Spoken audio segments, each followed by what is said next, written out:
country gets its first look at first overall draft pick Declan Celebrina. On top of the return of Cody Ceci and Teal, we get you set for the Oilers and the Sharks on the GCL Diesel Oil Stream pregame show. Hello, everybody. Welcome to the GCL Diesel Oil Stream pregame show. Tom Gazzola and Hernan Salas with you. Matt Kassian, our game analyst, will be joining us in a little bit. We'll also be joined by Curtis Pashelka from the Bay Area News. He will be stopping by in a couple of minutes as we get you set for the Oilers and the Sharks down at Rogers Place, an afternoon matinee matchup. Of course, GCL Diesel provided the best diesel engine components around, from turbochargers to injectors, fuel pumps to sensors. They are the critical engine component experts. Proud to serve Edmonton and Northern Alberta for over 50 years. Join the conversation, as always, if you're listening. iHeartRadio, TuneIn Radio, Apple Music, of course, EdmontonSportsTalk.com's audio player. You can text us 780-218-9999 if you're watching on YouTube. Like, share, subscribe. We're marching towards 11,000 subscriptions. If we get there by Christmas, Dustin Nielsen will eat pickled herring live on the morning show. Absolutely disgusting. High probability he throws up while trying to accomplish the feat. Our next on-location show will be January 11th, Boston Pizza Westgate. And then you can come on down and join us. Always a great time. Tony, Curtis, and the crew down at BP Westgate. Fantastic job by them. Always so much fun down there. 19-11-2 Oilers taking on the 11-19-5 Sharks. Game number 33 on the schedule. Hernan Salas, good afternoon, Latino Heat. How you doing? I'm doing good here. Just a nice Saturday afternoon. Should be a fun game. Watching a young man on the other team that's going to be intriguing to watch, and seeing if the Oilers can continue their winning ways here. So, yeah, I'm pretty excited. Should be a fun game. I'm excited. You're excited as I enjoy a delicious coffee on this fine Saturday. Early one. Get used to it. We had it last week. We're going to have it again next week a couple of times. Edmonton in LA and Anaheim. Chris G won the fly-away to LA trip. And he will be at one of those games, as well as the Rams, Cardinals, and the Warriors and Clippers. That's going to be awesome. Okay, we can get to starting lineups really quickly, and then we'll get Curtis on starting lineups. So as always, brought to you by South Fort Chev. Upgrade your sleigh with South Fort Chevrolet in the month of December. Reserve your 2025 Equinox, Trax, and Traverse now. They won't last long. They've also got 2025 Silverado Customs with payments starting as low as $199 bi-weekly. See dealer for details at www.southfortchev.com. Here's how the Oilers skated yesterday at practice. McDavid between Nugent Hopkins and Hyman. Draisaitl with Podkolzin and Kapanen. Henrik, Arvidsson, and Perry. And then you had Janmark with Jeff Skinner and Connor Brown. So a bit of a tweak there in the bottom six. On defense, here's where the twist came in. Nurse was with Bouchard. Ekholm was with Emberson. Kulak with Stetcher. Don't expect Derek Ryan in the lineup. If anything changes at warm-up, we will point that out. Here's what we're anticipating from the Sharks. If anything changes or if Curtis has any updates, he will let us know. Mikael Granlund with William Eklund and Fabian Zetterlund. Macklin Celebrini between Nikolai Kovalenko and Tyler Toffoli. Alex Wenberg with Barclay Gaudreau and Luke Kunin. And then Nico Sturm centering Carl Garundstrom and Will Smith. On defense, Jake Wallman with Cody Ceci making his return to Edmonton, this time as a Shark. Mario Ferraro with Timothy Liljegren, and then Henry Thrun with Jan Ruda. No Shakir Mukmadulin anticipated today. Your starting goalies for this one, 32-year-old Calvin Pickard, 7-3 this season with a 241 goals against average, 901 save percentage in 11 games. He has a 2-1-1 record versus San Jose in his career, 374 GAA, 889 save percentage in those 4 appearances. And then at the other end of the rink, we're anticipating Alexander Georgiev, the 28-year-old, 9-9 this year, 344 GAA, 873 save percentage in 21 games. Lifetime versus Edmonton, Georgiev, 5-3-3, 351 goals against average, 902 save percentage in 11 games versus Edmonton. All right, that brings us to the Advantage Sports Medicine and Physiotherapy Injury Report.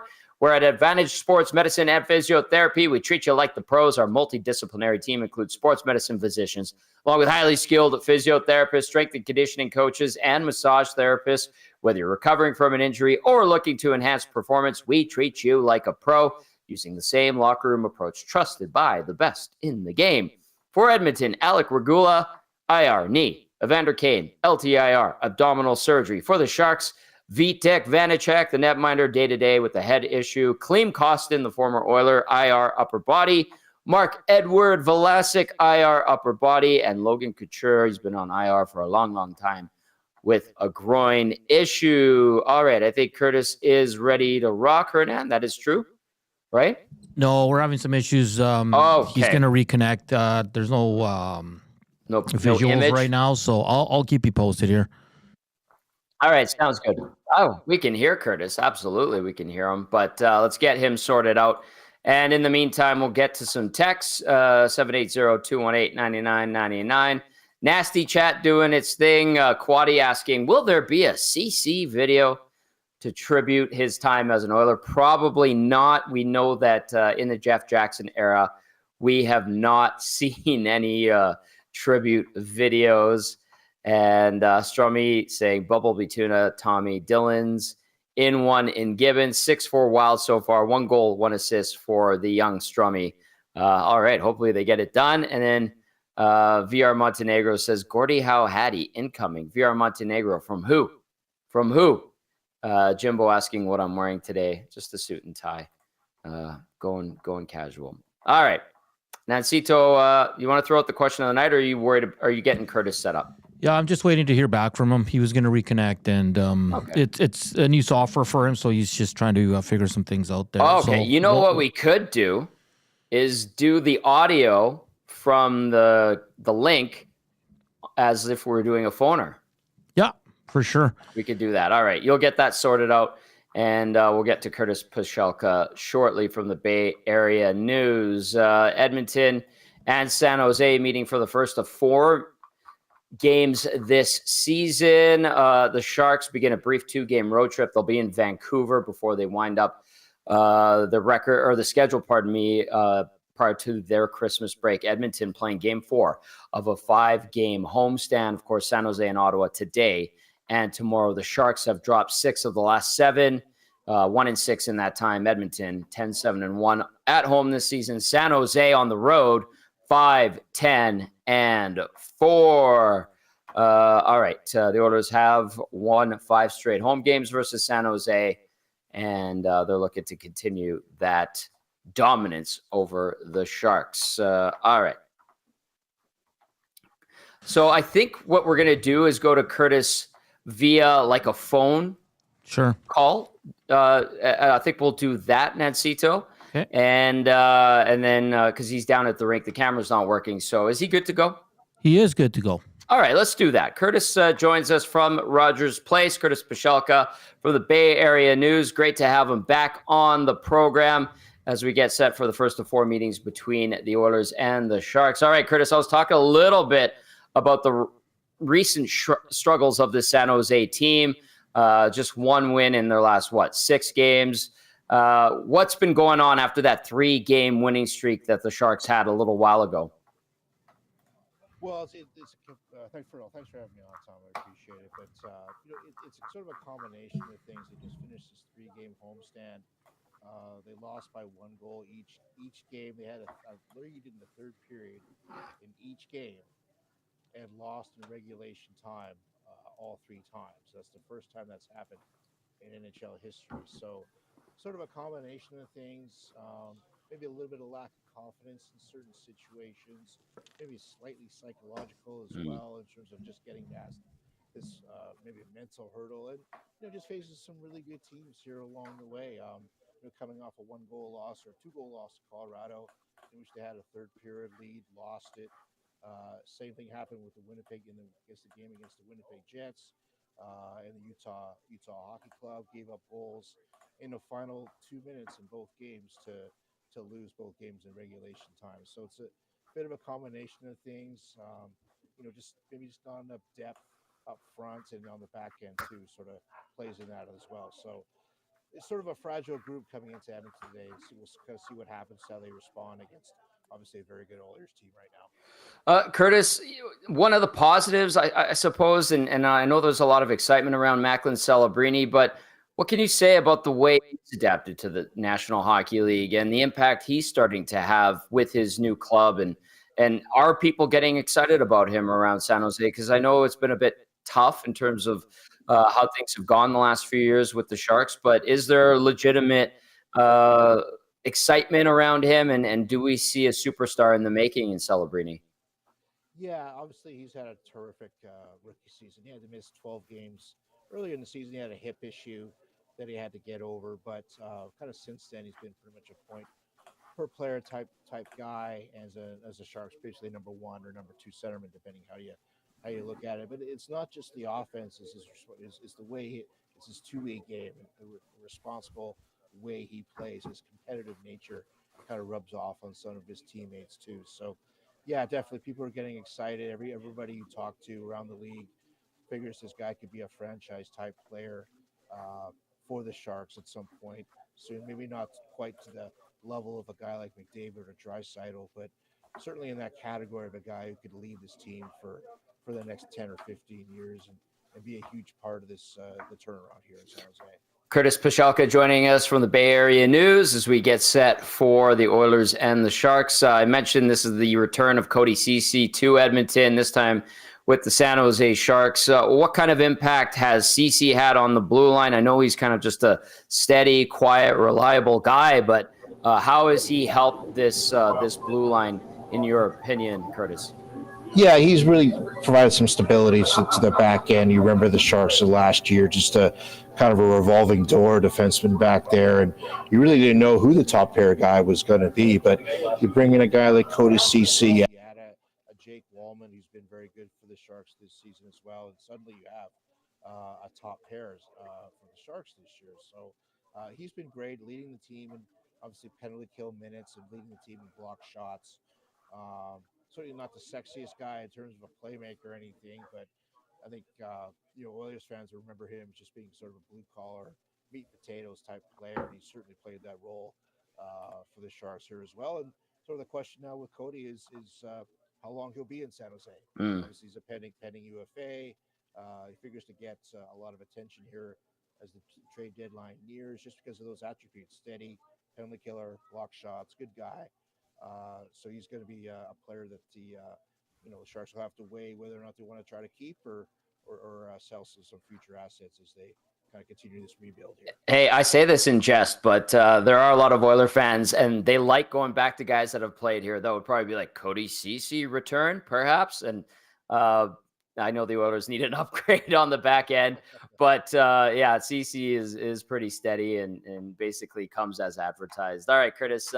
Ryan Warsofsky takes over behind the bench with the Sharks. How has he shaped this team? I know it's relatively early in his tenure, but what are some attributes you can kind of already pick out in regard to how he coaches and how he approaches the game in his time in San Jose? Well, right from day one at camp, he tried to set a certain tones in terms of how this team competes on a nightly basis. Even in during camp, just doing little things to sort of set up competitions with get that mindset that this is a team that's going to have to work for everything. It's going to have to compete at a high level to sort of give itself a chance. And so that's certainly one part of it. The identity of this team is to get it on the forecheck and try to create turnovers and create scoring chances that way. They were a little bit.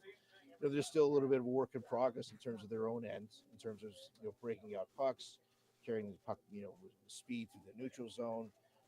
Those are issues that the Sharks still have to face to sort of get past here. But in terms of how they want to play, when they are able to sort of establish some sort of presence in the offensive zone, they have played pretty well. They've beaten the Kings twice this year. They went on the road. They beat the Devils. The end of just recent road trip with wins in DC and wins in St. Louis. So they are capable of playing at a high level and playing against these playoff type teams, but just a matter of doing it on a consistent basis. I think Ryan he's had to tear off a lot of scar tissue Yeah. to sort of get to this point, and continues to be a hard job to do. there's going to be more turnover, but I think he wants to establish a baseline for how this team has to play in order to compete on a regular basis. Goaltending has been interesting for the Sharks, Curtis. Getting Askarov out of Nashville, a lot of people look at him or thought he was going to be the goalie of the future with the Preds. Obviously, it's Saros's net for the foreseeable future. And then getting Georgiev out of Colorado. What's your take on the moves that Mike Grier has made in goal? Like, how is the future of this team when it comes to its goaltending? Well, it's interesting. I don't think Mike Grier really wanted to trade Blackwood right now. Maybe wait a little bit closer to the deadline to sort of make that sort of move and give his team a chance to be more competitive on a nightly basis. But you got a really good deal, he thought, from the Avalanche in terms of that return for Blackwood. You get a guy like Kovalenko, who's just getting an opportunity now with San Jose. He's playing well in that top line with Celebrini and Toffoli. He's been a nice addition there. Plus, you get a second-round draft pick to go with it. So I think that was sort of one hurdle to get past. And then you look at a guy like Vitek Vanacek. He's injured right now, and we don't know exactly when he's going to be back. And then you get a guy like Georgiev in that return trade as well. He's, the Sharks could try to flip him at the deadline if he sort of turns his game around. Right. But the big move was obviously getting Askarov in the offseason and sort of getting a guy who could be here for a long term and sort of try to be a franchise type goalie for the Sharks. When I look at rebuilds around the league, whether it's Detroit or Buffalo or Ottawa, I mean, sometimes the missing piece is the goalie, and you need that guy. And once you have that guy in your system and let him grow, let him develop at his own pace, you've got a guy who could be around for a long time here and be a stabilizing force as the Sharks try to become contenders again one day. Curtis Pachalka joining us now, Bay Area News Group, Oilers and Sharks this afternoon down at Rogers Place. As a whole, Curtis, I know every time you come on the show, I ask you Mike Grier and the way he's trying to mold this team and his vision for the Sharks. Is it, are the blocks starting to be put in place? Is how much progress has been made? What can you say to that regard? Yeah. You look at the prospect pool the Sharks have right now, and I think a lot of people would consider it one of the better ones in the NHL. They were able to draft. They had the 13th overall pick this past year, traded up, got another guy, drafted a guy like Sam Dickinson from the London Knights. He's going to be playing for Team Canada at the World Juniors here coming up next week or after Christmas. They're certainly very high on him. They got some other pieces in the mix. You got to see a guy like, Luke Madulin's not going to be playing tonight, but he's certainly a guy that the Sharks have a lot of hope for on the back end here, and you got some young forwards sort of in the pipeline too, who are going to be making their NHL debuts within the next year or two, and so certainly the pieces are in place. I mean, you see where guys could fit here long term. Will Smith is another guy, 19 years old. He's going to be playing on the fourth line tonight, given an opportunity to maybe move up in the lineup as the game goes on today. But certainly another guy the Sharks are very high on going forward here. Whether or not he continues to be a winger or move back to the middle one day is to be seen. But certainly Sharks fans have to be excited about just what's to come here in San Jose, assuming everybody can develop at the proper pace here. Curtis, I'm going to ask this for a handful of Oiler fans because his name always seems to come up. In his short time in Edmonton, he won over a lot of people. That's Klim Kostin. I know he's banged up right now, but how has he fit in with the Sharks so far? Yeah, he had a bit of a rough start to the season. Was a healthy scratch here and there quite a bit, but got back into the lineup sort of 2 or 3 weeks ago. Really took that opportunity and ran with it. He's been really good when he's been healthy, and when obviously he's at his best when he's skating, and obviously he provides a physical element. But when he's moving his feet, when he's getting in on the forecheck, that's sort of what he can bring to this team. And so, not healthy right now and not available today, but they hope that he can be available at least for Monday's game in Vancouver, and then sort of maybe try to get back into the lineup on a regular basis after Christmas. Yeah, you'd be surprised how many Kassian jerseys are floating out in oil country. It's kind of funny. All right, Curtis. Today, Oilers and Sharks, first of 4 meetings. Like I mentioned, San Jose 1-6 in the last 7. Edmonton coming off a win over Boston the other night in overtime. What kind of game do you think we're going to see between these two clubs this afternoon? Well, I think the Sharks, definitely those first 5-10 minutes are going to be really important for this team to sort of build some confidence and figure out a way with how they can sort of play against this Oilers team. I think they have an idea what they want to do, but it's just a matter of can they go out and do it. And sort of the worst thing would be to go out and fall behind by a couple of goals right off the bat. So they certainly want to try to establish their forecheck and maybe put some pressure on the Oilers defense to start this game. And the last thing they want to do is try to just turn the puck over in the neutral zone, turn the puck over the blue lines. That's going to be the kiss of death for the Sharks team if it happens. So managing the puck, breaking out of their own zone, trying to make the Oilers play their own end as much as they possibly can, make their superstars come 200 feet. That's sort of be the keys for the Sharks today to try to keep this thing close and even try to pull out a win here against obviously the Oilers team that's playing very well right now. We'll see how it goes. I'm looking forward to getting down to the rink after the show. Curtis, thank you as always for the time, and I'll see you at Rogers Place. Sounds good. Thanks, Tom. That is Curtis Pashelka from the Bay Area News Group. Always great to hear from him, A, and then B, his insight is excellent. He's been covering the Sharks for a long time. All right, Nanso, good job tap dancing. We kind of figured out the could have been better technical aspect. Well, yeah, I don't think couldn't.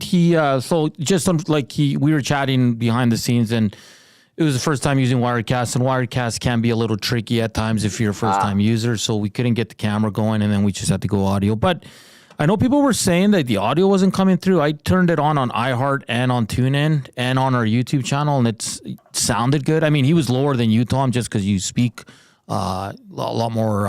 I yell. Yeah. So apologies for that, though. But on my end, I put it on iHeart, TuneIn, and I could hear him. I had no issues with it, but I know some people said maybe on the website it was pretty bad. So we were able to figure it out. And then I had to search for a picture of Curtis that I could post up there that, wouldn't do a disservice to him. And so I had to navigate that. So apologies for that, but he was great, Tom. No, he was excellent. Great information from Curtis Pashelka. Good job tap dancing. Because I think we've had a couple of instances where we ended up doing that. I think it's a relatively new workaround. And I think that was your first go at it, and we kind of threw it at you on the spot. Sorry. No worries. I just, like I said, it took me longer to just find a good picture to put up there for Curtis. So, like I said, so he looks sharp when he's on the show. Mm-hmm. So that's what took my time there. I was like, some media guys don't have a lot of pictures out there, Tom.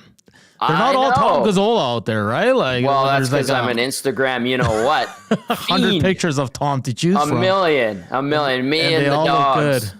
Yes. All right, Nancito. Good stuff there from Curtis. And, we got through it and a little bit of technical difficulty, but you tap danced your way through it very well. Okay, let's get to a question of the day for this matchup. Do you have one? I do.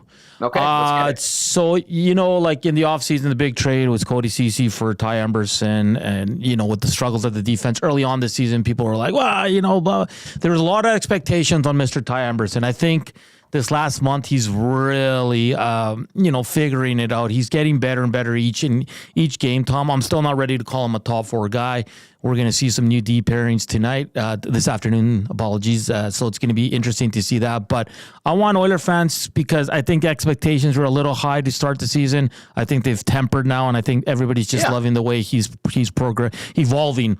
Every game he plays. So I want everybody out there, all our listeners, what grade would you give Ty Emberson so far this season? And Tom, I especially these last 2-3 weeks, I think his grade is going up big time because I think he struggled a bit at first to find his groove, to find his kind of niche in the lineup. And now I think he's a regular. He's going to play with Matthias Ekholm tonight, this afternoon. So it's going to be interesting to see that pairing.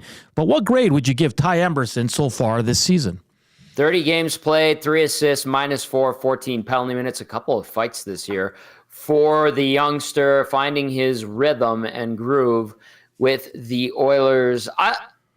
I give him like a B- or a C+, because like it's good. There's progress, right? Yeah. I think there's progress. We're acknowledging that. That's good. And it's good too, like you mentioned, that the expectations from outside sources, media, fans, have kind of tempered a little bit. But he's not playing a ton. No. But when he gets in there, he's not really hurting them. I think early in the season there were some mistakes, like you alluded to, that ended up costing the Oilers on the scoreboard. But he's kind of minimized those to a certain extent. So Emberson, when he's playing, what is he getting now per game? He's getting, I'm looking for it, his time on ice per 13, game. 14 a night, I'd say. I have it. Yeah, I found it. Here it is. Ty Emberson is playing roughly, he's playing 14.56 a night. So not bad, right? And he's played 30 games, so he's up to 60 NHL games now. And I don't know, he's shown some physicality. So B-, C+. But progress is being made. That's what I would grade him. So what would you, our listeners and our viewers, grade Ty Emberson? That is the question of the day from the Latino Heat. Text us 780-218-9999 and get into the nasty Tom, chat. because the lineups are not official yet, right? Like we're still waiting. No, and San Jose flew yesterday. Edmonton practiced yesterday. We know guys have been nicked up lately. So I just put out anticipated lineups. We do know Calvin Pickard's starting. Do you think these parents you saw yesterday will start today's game? I was wondering that when I was getting ready for show prep. I thought maybe they were just trying something. So we'll see. The teams are going to hit the ice for a warm-up in about 5 to 10 minutes here, and we'll confirm. How long do they last if they are like that, right? Probably not long. But because they really like Nurse and Kulak, so that's why I'm kind of intrigued to see what they're going to run today. And the other thing, they do like Nurse and Kulak, and why wouldn't you? They've been pretty effective so far when they've been put together. And then the other thing, too, is we know Ekholm and Bouchard usually is pretty reliable. Now, lately, not so much. And at times earlier in the season, obviously not so much. The Oilers were a tire fire for a lot of the first few weeks of the year in their own zone. And Bouchard and Ekholm were part of that. We called it, what did we call it yesterday on the Oil Stream? We called it kind of like things getting stale, so it's a bit of a jolt to the system, right? Yeah. Like a shock to the system. Shock to the system. And maybe they do it for a couple of games with some different pairs. Or maybe they just try it at practice and they go, you know what, we'll go back to old reliable and hopefully these guys dig themselves out of this stalemate, if you will. But we'll have more information in a few minutes as the teams get set to hit the ice down at Rogers Place. I saw Dustin with a Y giving Emberson a B grade so far this season. I think it's around there, right? Like B-. I said B-, C+. Yeah. Which is passing. That's good. Oh, 100%. Yeah. I mean, he's and that's why I kind of hope these pairings stick today, guys, just to see how he fares with Ekholm. I'm intrigued to see Nurse and Bush. Good time to do it, right? Good. Yeah. Perfect team to do it against. And Nurse and Bouchard have played together. Like it's not all new to those two guys. It's been a while, but it's something definitely that I want to see. So a lot of grades coming into the nasty chat. Yeah. So, but again, if those are the pairings, Tom, I'm intrigued to see how long they last before we see Nurse and Kulak together for a shift. What are you saying? What are we getting via the nasty chat? Yeah, the nasty chat. Let's see here. So Gord says a B, Quaddy a B, Lance Kane B+. Quaddy also says Emberson revenge game goal tonight, which I don't know if he has that much anger towards it. Let's say here, I had a good one here. Dusty, I think, says he's played, 50 games. He's a great value, the young D-man, and he has some grit. He does. Like, his grit has been kind of surprising. The couple tilts he's had, I think he's surprised all of us, Tom. And T. Wilson says C+. He doesn't really stand out, but he does have his positives. And that's a good point too. I mean, if he doesn't stand out, he's probably doing something really well, right? I'm with you, T. Willison. All right, keep those coming in. What grade would you give Ty Emberson through his first 30 games with the Oilers. He has 3 assists, -4, 14 penalty minutes, but we're seeing some progress. 14:56, his average time on ice this year. All right, we roll along on the GCL Diesel Oil Stream pregame show. Gazzola, Salas, and Matt Kassian now with us as Cass gets us set with Game Changers. He is at his satellite studios in the park wearing his EST ball cap, looking sharp, looking comfortable. Cass, you're going to be at the game tomorrow. We'll do the show live at my satellite studios. I'll have it all set up. I have the road kit with me. I had to whip over here from local Jasper Ave, so we'll have it. We'll have my place looking sharp and spiffy, and it'll be a lot of fun. How are you, Cass? What's up? I'm good, buddy. You're just kind of in the finishing stages of Christmas prep.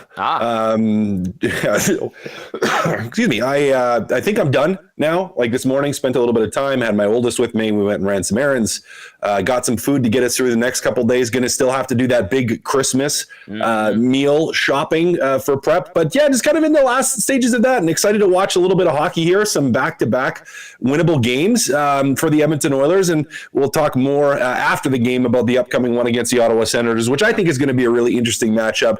This one today, too. Excited to watch a little hockey in the afternoon so the kiddos can watch, too, which is a ton of fun to have them kind of running shotgun, which will be great. They'll hear Dad muttering under his breath the entire time and ask Dad, why do you keep pausing this and rewinding and watching things over again? And I'll be like, well, honey, let me tell you, I have to have something good to tell the nasties. And then they'll be like, who are the nasties? And I'm like, they're all the people Dad talks to on the radio when I say, hey, be quiet and I need to go do something. So we're good, Tom. We're in good shape for Christmas here.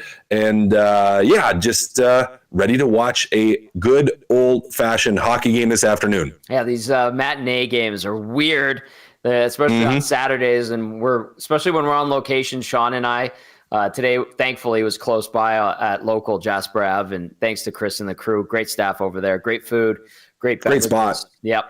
And then I whipped over to the home studios, so it's all good. Got my EST coffee mug. I got a strong brew in there. And we're getting ready for tonight. One more thing, Tommy. Because I didn't get a chance with the Christmas shopping to watch Hello Hockey, which is a great show. If you never tune in on Saturdays with Tom Gazzola and Sean Bell. Did Bellsy talk about how good I played yesterday? Because I went and played shinny with him. He did talk about you playing. He gave me crap for not going. Now, the game that was played that you were a part of was during the oil stream at noon, so a bit tough for me to make that one. And he did not relent. Could have done it live. Just have the camera on the ice, and then every time you come off for a shift, then just keep the show going. Would have been good. So you could make it happen. But I don't think it would be appropriate for people to listen to what I have to say on the ice because I like to chirp out there. We would have loved it, Tom. We had the censor button ready to go. Perfect. How did it go on the ice yesterday? It was good. It was good. Bellsy missed a couple clean setups I had for him, which was unfortunate. But Team White came out with a huge win over Team Blue. So it was a good day. It was a good day. Love it. That Silent Ice Center is fantastic. Great facility. First time I've actually ever been there. Beautiful building. Yeah. Beautiful building. Yeah, and Bellsy just talking about the pizza ovens. He's like, guys, you got to check out the pizza oven. So he took me up to see him. It was pretty sweet. Yeah, Summit, great stop. Did Bellsy miss some backdoor tap-ins? Is this what we're talking about here? Oh, wow. Yep. One right on the tape. Right on the tape, and he just muffined it. Classic. Nobody knew him for his hands. I'm just kidding. All right, let's get into Game Changers. Brought to you by Damon Bunting, RE/MAX Elite. Damon Bunting, consistent top-producing realtor in Greater Edmonton and among Western Canadian RE/MAX realtors. He and his team, as you know, would love to help you find that right home or make the move from your current home. Check him out, DamonBunting.com, or visit his Instagram at Damon Bunting Real Estate. Cast numero uno this afternoon, Killer Instinct. Yeah, you have to have the killer instinct. We heard a lot of the Oilers talk about it. We heard Knobloch talk about it, how you can't really look past these two games. You have a huge opportunity. I guess it was Golitzin more than Knobloch to say that, you got to win these hockey games. These are two winnable hockey games this weekend, and you can put away some points, especially against the San Jose team that, Tom, this isn't the Boston Bruins, although Bruins have had their struggles this year. This isn't the Florida Panthers. This isn't the Las Vegas Golden Knights. It's finally a little bit of a softer game in your schedule, and you got to find a way to win it. Like, this San Jose team is not they're not a great team. Now they have some good young players. We'll talk about Celebrini in a minute. But with an 11-19-5 record, if you show up and play well, not even you play your best, but if you play well, if you're in an 8 out of 10 for the Edmonton Oilers, you win the hockey game. So a huge night for them to have that killer instinct, to not let San Jose work their way into this game. We saw a horrible start the other day against Boston where, good first shift, they get scored on, weird tip off a Draisaitl's stick, and then they just kind of, I don't want to say outright collapse, but they just don't have any oomph to their game for about half of the game. Now you do that to the San Jose Sharks and you give them life. I mean, this is a young team, developing team, growing team, not a great team at this point, but you give them that spark, you give them that chance, just like anybody in the NHL with today's modern parity, they still can beat you. They still can beat you if you let them in the game. Really important today, Tom. The first game in a back-to-back, that you come out of the gate guns blazing. If you get the lead, you do not give them a sniff. Like you have to have a mindset in this game of just giving them absolutely nothing. Give them no hope, no belief, because with a fragile San Jose team that hasn't been great this year, that probably won't be great the rest of the year, you snuff out that hope early. Yep. Not that you're going to be able to coast to a win. I don't think you ever should coast to a win, but you're going to put yourself in a really good spot to have a night where, you're not having to play McDavid and Draisaitl 25, 26 minutes. You can spread out the deep pairings where you are getting some different looks, as you guys were talking about, with maybe Emberson playing with Ekholm. You can shift things around a little bit and not be overly concerned. You don't have to load up your top line with McDavid and Draisaitl and play the crap out of them because you have control of the game. Really important to come out of this one well and to have that killer instinct, just to not even give San Jose a dream of winning this hockey game. San Jose, Cass, 1 win in its last 7. That game was on the 12th, so 9 days ago against St. Louis, in St. Louis. Prior to this slide here where they've won just 1 in 7, they were on a 3-game winning streak. They beat Seattle twice in a home and home, and they beat the Capitals. Capitals having a formidable season right now, but the wins have been few and far between for San Jose or in the later part of this month. So good point there. Get on them early, snuff out the hope, have that killer instinct. That's point number 1 on Game Changers. Point number 2, here we go. He is the Rookie of the Month. Yeah, Rookie of the Month, the first overall draft pick, good little Canadian in Macklin Celebrini, who has was banged up at the start of the year, but has been fantastic since returning to the lineup. Not a player, and I think it's unfair of anybody to put expectations of like McDavid or McKinnon on a guy, and I certainly don't. But he's going to be a stud. He's going to be a great player. He's going to be a top player in this league. Already having a ton of success offensively, and even early on, when we look up and down that lineup for the San Jose Sharks, it's not necessarily a lineup that really scares anybody. It's not, but he's a fun young player. He's really fun to watch. And for the Edmonton Oilers, he's a guy that if right now you shut him down, a lot of their offense dries up. Now they have Mikael Granlund. He's centering their first line. Now he's not, if we were to look at it, Granny's not, and I love Granny. You played with him, right? You played with him. He's not necessarily a guy at this point in his career that you would expect to have as your first line center. Yeah. Now that top line, they can do some okay things. Celebrini really is a guy that a lot of the offense recently from the San Jose Sharks has flown through, whether assists or goals, and he's playing really well. But fun young player to watch. Exciting to see a matchup if you get him against McDavid, their first time playing against one another. And again, you don't want to pin expectations on Macklin Celebrini to be McDavid because that's pretty much impossible, but a really good young player. And for the Edmonton Oilers, a guy that if you shut them down or you shut him down, you are eliminating a lot of that ability to generate offense for the San Jose Sharks. Look for Edmonton to try to take away some of his time and space, make life difficult, be a little physical on him and try to just keep him to the outside. Cass, we talked about this a bit on Hello Hockey. It was the Bedard-Celebrini debate. People are saying Celebrini is a better player, will be a better player than Bedard. Where do you stand on this? Yeah. Is it too early for us to even make a call like that? Well, it is too early to say. It's fun to talk about and fun to predict. Now, I said before Bedard got drafted, I have concerns about his ability to generate as much offense in pro as he did in junior. I said he's going to be a really good player. I didn't doubt he was going to be a really good player, but some of the expectations that were being pushed on Bedard, I just didn't think. I didn't think that he was going to hit that. And my justification, my reasoning for it was, he physically, from a maturity level, like he's cut, like he's ripped, he's thick. He's a very strong guy at a very young age. And I just kind of looked at it and went, okay, he uses an extremely low flex stick. He's beating junior goalies with his shot, has a really good shot. But is it going to get any harder? Like physically, is he going to be able to put on more muscle and still be able to move, still be able to skate as he physically matures? And I kind of said, I have some doubts about that. Again, not that he's going to be a really good player, but that he's going to be at the caliber that some people were thinking he was going to be at. So to me, between the two, when I watch them now, and we're seeing Bedard have some struggles. Again, I think he's going to be a great goal scorer, really good player. Yeah. I think the ceiling is higher for Celebrini. Now, it still has to develop and mature and grow, and there's a lot of other factors that go into it. So it is way too early to call. But if I had to pick between the two, who I think long-term, as from what we've seen, might do a little bit more, I might lean towards Celebrini, as much as some people may not like that. Hey, I want to get Nanso in on that conversation as well. If you're wondering, well, what are their point totals right now, or at right now? Bedard's got 26 in 33 games, 7 goals, 19 assists, dash 11 on a pretty bad Chicago team, whereas Celebrini, 22 points in 23 games, 11 goals, 11 assists, -5 with 8 penalty minutes. Nanso, where do you come out on this one?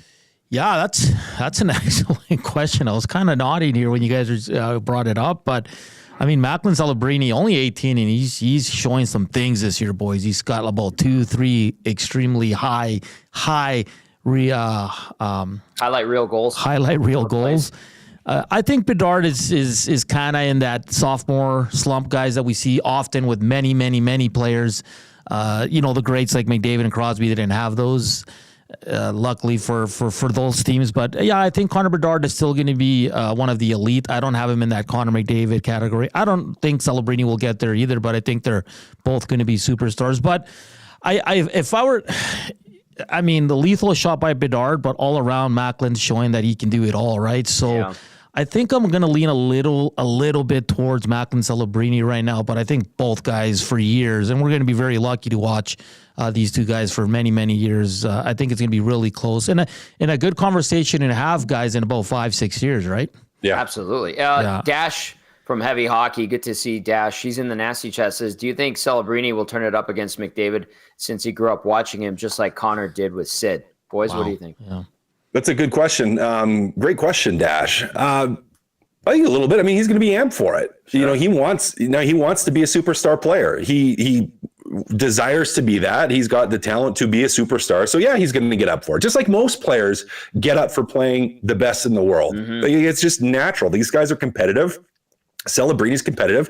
Now McDavid's going to be competitive too, where he's going to know, here's a young guy who's up and coming, who's really good. I want to snuff this out. I want to be better. I want to prove that I'm the best. Like that's kind of naturally ingrained in most of the greats, as it were, that desire, especially when you're playing against other top guys to do that. Now, Celebrini hasn't hit that top guy level yet, but I don't doubt that he's getting up for this one, and we're going to see the best of him tonight. Again, young player, really fun to watch, can do everything on the ice. But yeah, he's up for this game for sure. His first ever game in Canada, by the way, guys. Remember last year, boys, when Bedard first came to Edmonton, he scored an absolute beauty. The Oilers ended up winning, I think, like 4 or 5-1, but he was up for that game as well. So that's a great point by Dash there, that these kids kind of want to show the big boys in the league that they belong as well, right? So it's going to be interesting because I think Macklin and Connor can both have big games tonight. Hey, bring it on, man. Bring on the fireworks offensively at the chagrin of both coaches. I don't care. Bring it on. And Cody Ceci goal. Yeah. Oh, yeah. Yeah, the former Oiler is going to strike again. Well, actually, we should get Cass's thoughts on this because Cass, he's your former teammate. I know he was beloved in the Oilers locker room. Really quickly before we get to point number 3, Cody Ceci coming back here. Is it bittersweet even for a guy like you who is still friends with him? Yeah, it is. It is.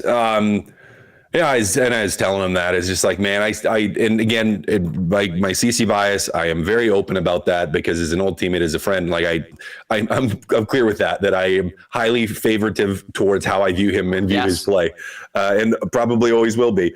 But yeah, I mean, I miss having him here. I still think he's a piece in Edmonton that would make a lot of sense. You know, you talk about Emerson and trying to fit guys in and move guys around, and to me, he was for when Darnell Nurse struggled, he would kind of hold the ship. And when Darnell Nurse was playing well, you know, Cody was able to play well and they were a solid pairing. And, you know, yes, they went through some struggles just like anybody else, but I'd still love to have him here. But for a guy like that, anytime, you know, you get traded, especially going from a team like Edmonton where you're a cup contender, you know, you were within a goal of the Stanley Cup, and you go to San Jose where you're not a cup contender and you're not going to be for the next number of years. It's hard. It's hard because, you know, for Cody Ceci, wants to win, hasn't won a cup, was so close last year. It's just like you're heading into the summer thinking, man, we can win it. We can win this thing next year. We can do this. We can get it done. And then to go to a team where that's not really, you know, in the mindset, it's just like, well, let's just try to kind of be okay this year. It's really hard emotionally to do that. And for me, you know, I really wanted to see him get a cup ring, win a cup. And just like I want to see the whole Oilers team do it, but him especially, one of those guys that I really would have loved to have seen that happen for him. It's a little bittersweet, makes me a little sad, but we'll be okay. I understand. He is a very, very good man, and always appreciated chatting with him in and around the rink. All right, it is Game Changers with our game analyst, Matt Kassian, Gazzola, Hernan, Salas with you here on the GCL Diesel Oil Stream pregame show. Game Changers, as always, brought to you by Damon Bunting Remax Elite. Point number 1 was Killer Instinct. Point number 2 was Rookie of the Month. Good conversation about Macklin Celebrini. Point number 3, Mr. Kassian, 900 apples. Oof, or I meant just 900 points. So I said it should have been apples and cookies. Cookies. Apples and cookies. Yeah, not, but Leon Draisaitl, absolutely amazing. You know, comes through now with 900 points, which is just insane. And he's been hot. He's been playing really well for a guy that at the start of the season was pretty up and down for what we expected from Leon Draisaitl. He's been playing really good hockey, guys. Been playing really, really good hockey. As always, just driving his line, regardless of who's on his line. He makes everybody better around him. Yes, on occasion, he makes those plays at the blue line on his backhand that were kind of like, maybe not the time nor place to do it. But guys, what a player and what a pleasure to just keep watching him. So I just wanted to say, you know, he gets 900, guys. That's a huge night for him. Pretty amazing with a 3-point night. And he's going to look to carry that forward. He's a guy that's just, he wants to win, wants to play well, is incredibly fun to watch. And guys, it's a treat to have him and McDavid on the same team. So wanted to give him the shout out. I know it's been talked about already that he hit 900, but hey, I hadn't got to talk about it yet, so I wanted to throw it out there. 900 apples and cookies. Imagine, like, when he was drafted, I don't think any of us, we all thought he was going to be a good player. I didn't think we'd think 900 points in 751 games. No, and probably one of the leaders for the Hart Trophy right now, too. Yeah, he's got to be up there for it. And I remember, like, when they signed him to that, not this deal, but the one before, where I still thought it was a little rich.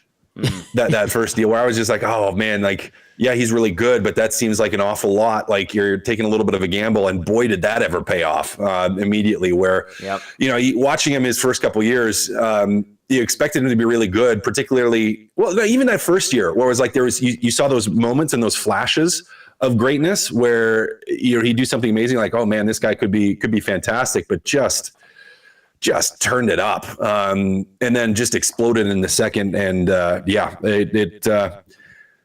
he I don't want to say he completely surprised me, but he certainly grew beyond most of our expectations. And again, it's wonderful, amazing for the team and just to watch all the time.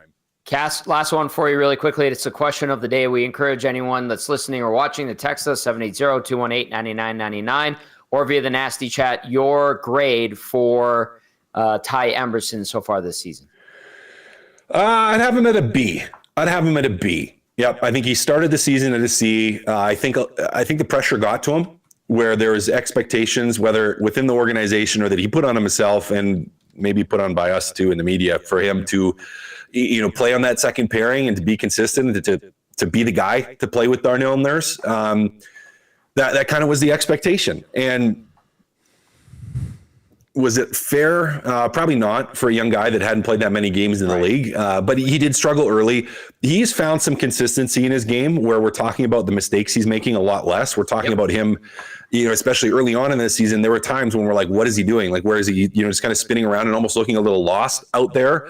But he's settled his game down. He's playing much more confidently. I do like the physicality to his game. You guys mentioned that. I do like that and see it. So yeah, I'm giving him a solid B. Yeah, for sure. Pretty good. Cass, you were an A+ today, as always, my friend.